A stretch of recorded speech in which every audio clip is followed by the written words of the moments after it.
Bismillahirrahmanirrahim. Assalamualaikum warahmatullahi wabarakatuh. Jumpa lagi bersama kami di Din Partner Official.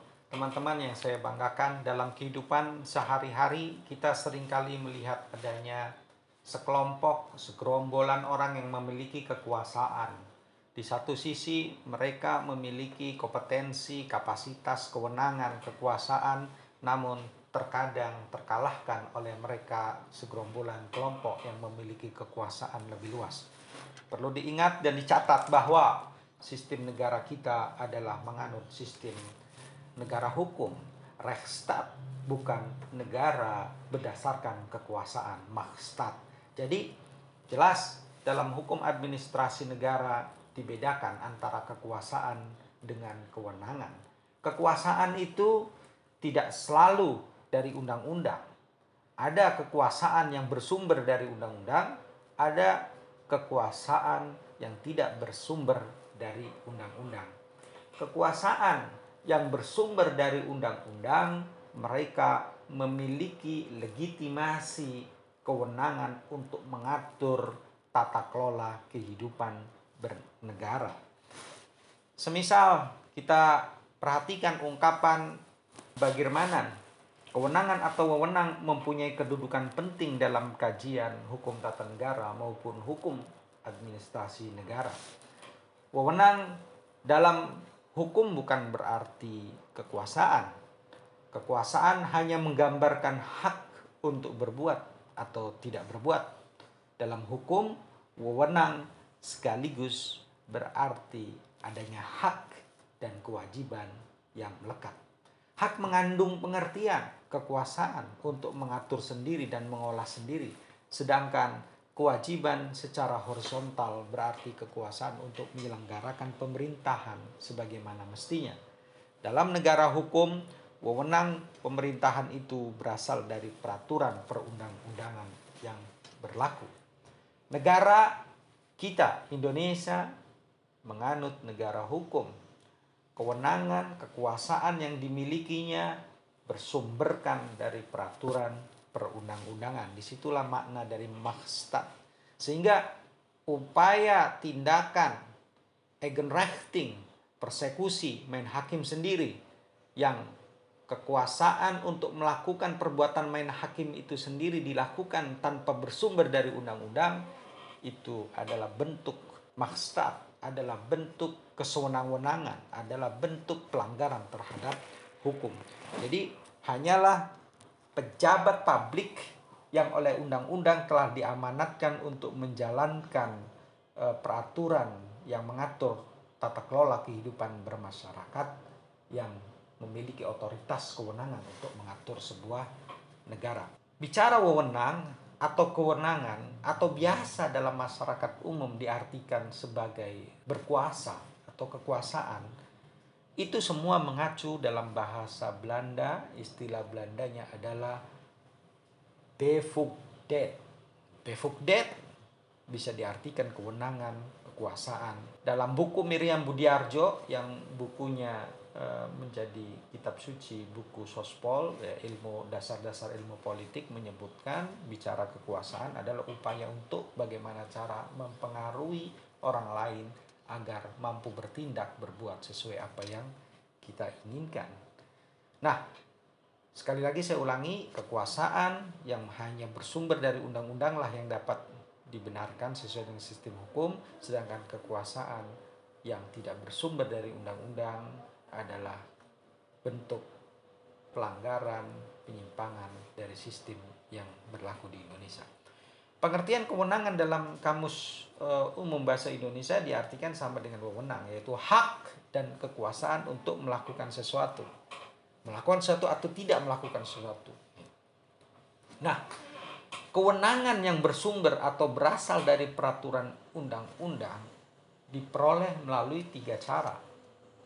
Jadi ada 3 cara yang dengannya kewenangan itu dapat diperoleh. Yang pertama adalah kewenangan atribusi, yang kedua delegasi, dan yang ketiga adalah mandat. Kewenangan atribusi itu dari pusat ke daerah. Pemberian wewenang pemerintah melalui pembuat undang-undang kepada organ pemerintah.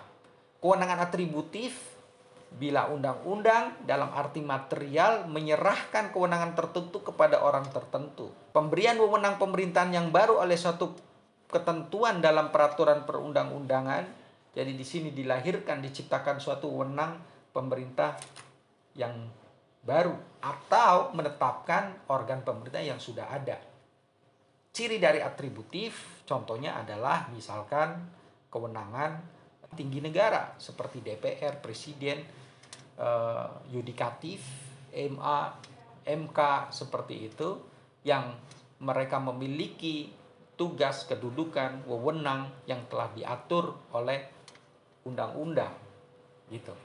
Nah, sedangkan kewenangan delegasi ini adalah pelimpahan wewenang dari pusat ke daerah.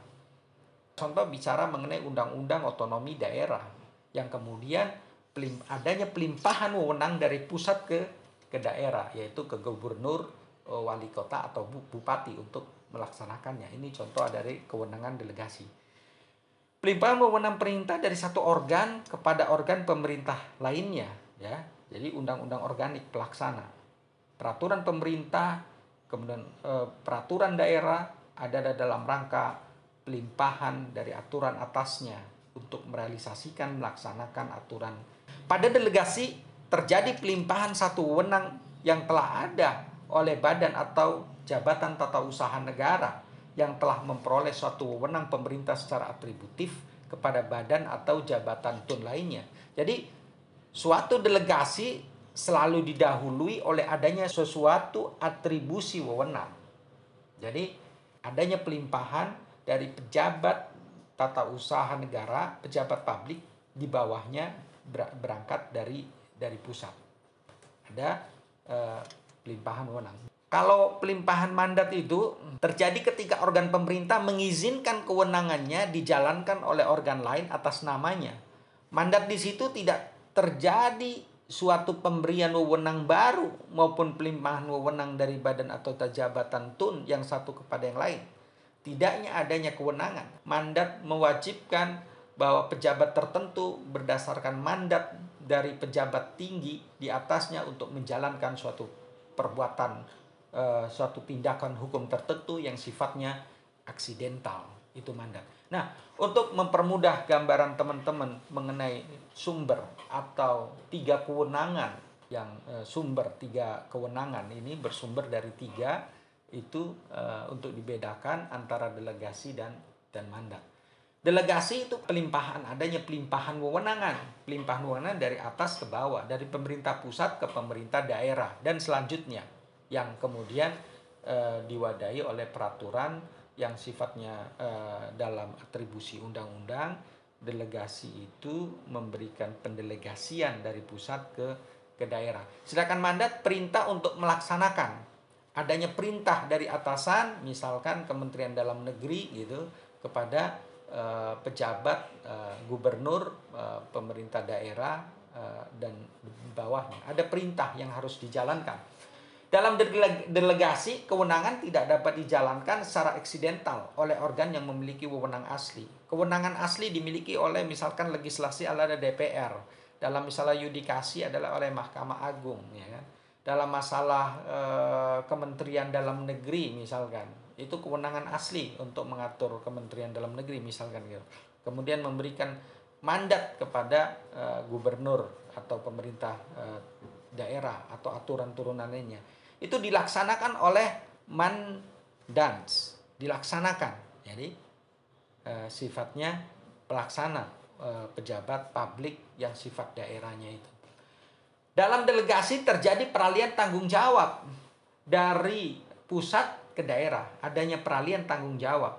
Sedangkan dalam mandat tidak harus berdasarkan undang-undang.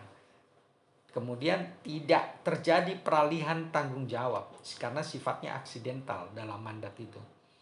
Kalau dalam delegasi harus berdasarkan undang-undang, ketentuan yang sebelumnya harus terbuat, harus berlaku, maka dalam mandat tidak harus berdasarkan undang-undang, sifatnya aksidental antara pejabat atas ke pejabat turunannya atau di bawahnya. Dalam delegasi harus tertulis yang terbentuk dalam bentuk peraturan, sedangkan dalam mandat dapat tertulis dan dapat pula secara lisan. Demikian gambaran singkat bagaimana kewenangan yang bersumber atau berasal dari peraturan perundang-undangan diperoleh melalui 3 cara, yaitu atribusi, delegasi, dan mandat. Tanpa ketiga cara kewenangan, yaitu melalui atribusi, delegasi, mandat, maka suatu perbuatan yang mengatasnamakan negara, yang mengatasnamakan publik adalah kebohongan dan tidak berdasar.